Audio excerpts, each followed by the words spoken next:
Applications of percentage in banking. Simple and compound interest. In this math tutorial, you will learn 1. How does a bank operate? 2. What are the key terms used in banking? 3. What is interest applied in banking? 4. What is the difference between the terms interest and interest rates? 5. How many types of interest are there? 6. How is the simple interest calculated? 7. How is compound interest calculated? 8. What is a compound percentage change? How it is applied in banking. Introduction.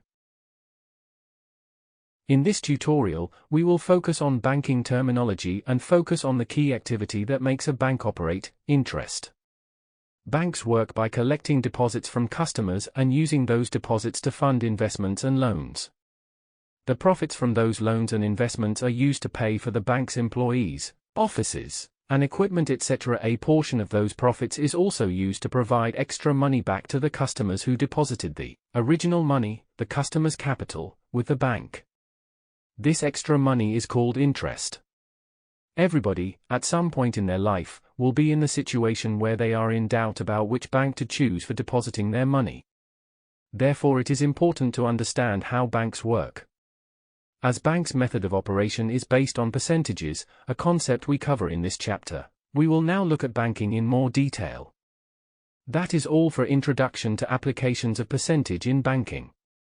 Simple and compound interest. To start this tutorial, please watch the first lesson 5.4.1, How does a bank operate?